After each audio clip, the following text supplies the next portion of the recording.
Jill Rook, championne d'Angleterre junior, va nous donner une petite leçon de ping-pong. Suivons la raquette la suit. Suivre la balle est extrêmement important dans le drive, en coup droit comme en revers. On obtient ainsi à la fois plus de puissance et plus de souplesse. Voici un drive par devant de Jill. Observez au ralenti à quel point Jill calcule l'instant de frapper la balle, de manière à la prendre juste à bonne hauteur.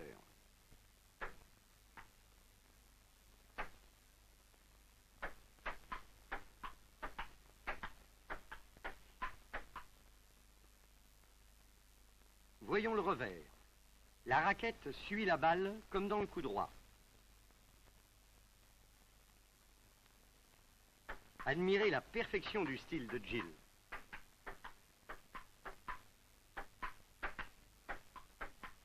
Là encore, chaque coup est minutieusement calculé.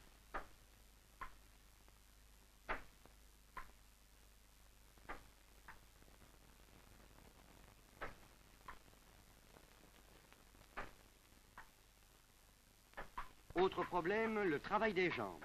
Jill se tient constamment sur la pointe des pieds, prête à s'élancer dans n'importe quelle direction. Elle change sans cesse de position pour pouvoir riposter d'où que vienne la balle. Le ping-pong est un jeu rapide où l'on doit ouvrir l'œil. Merci, Jill.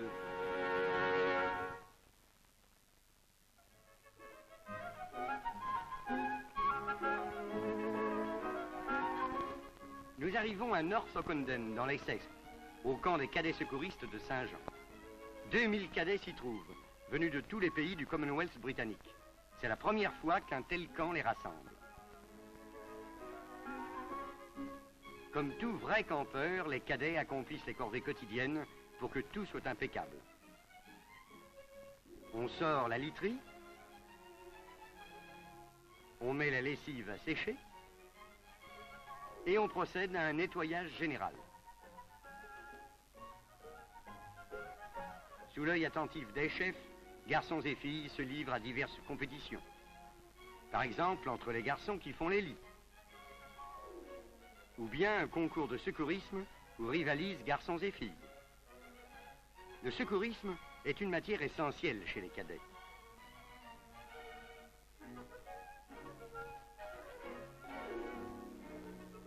Voyons maintenant l'origine des cadets. Cette fille arrive d'Afrique du Sud.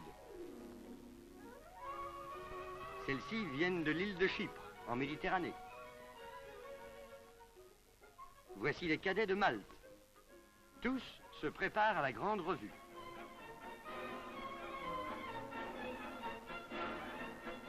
Le défilé est magnifique, tant celui des filles que celui de ces centaines de garçons. Dans tout le Commonwealth, les cadets multiplient leurs bonnes actions. Ici, par exemple, des cadets de Birmingham apprennent à de plus petits à traverser la route en suivant le passage réservé bien comme il faut.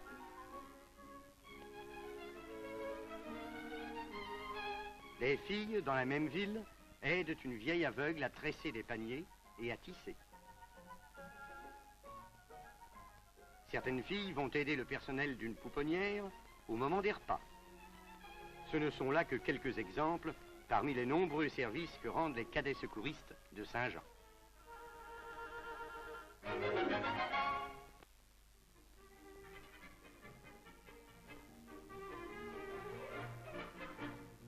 Louane Kemp a 13 ans. Elle habite New Malden, dans le Surrey. Elle collectionne les poupées depuis plusieurs années. La plupart lui viennent de parents et d'amis qui voyagent dans le monde entier. Cette poupée est belge.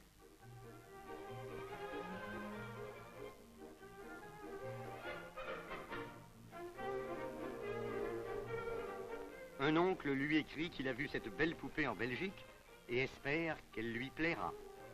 Vous plaît-elle, à vous aussi? Nous allons voir une partie de la collection que Louane a disposée autour de sa chambre. Celle de droite vient de Florence, en Italie. Celles-là, en costume national, ont été expédiées de Yougoslavie. Et la petite Moricaude d'Arabie.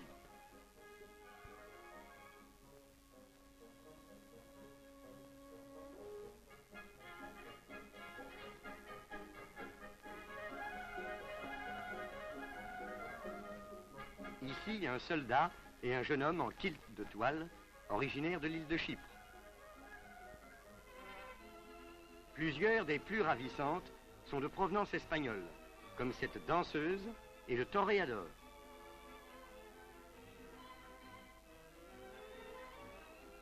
Ne la croirait-on pas vivante?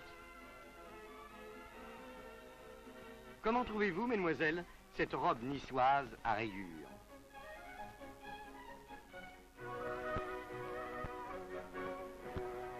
En voici qui portent des costumes britanniques. Et en dessous, le bébé de Belgique.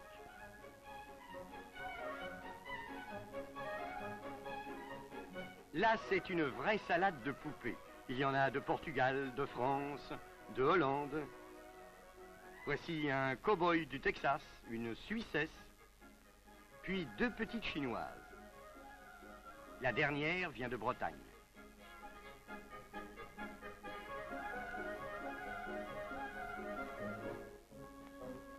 Eh bien, quelle jolie collection, n'est-ce pas?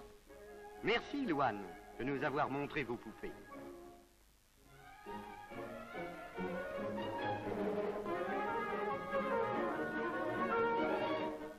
Nous partons pour la Norvège. L'hiver, à Oslo, la capitale, la neige couvre le sol et les arbres durant plusieurs semaines et chacun sort ses skis ou son traîneau pour en profiter.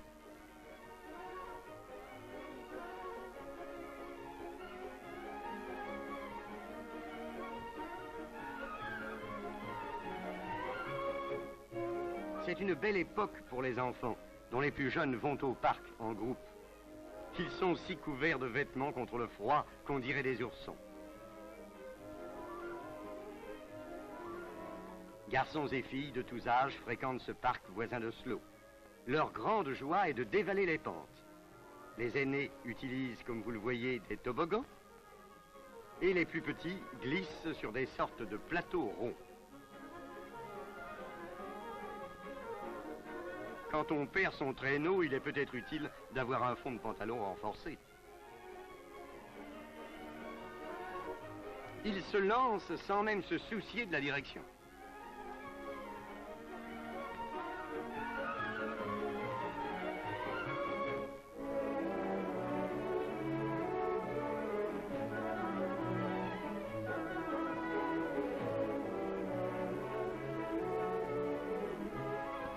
Descendre en traîneau, s'asseoir, glisser sur les fesses, cela suffit à les contenter.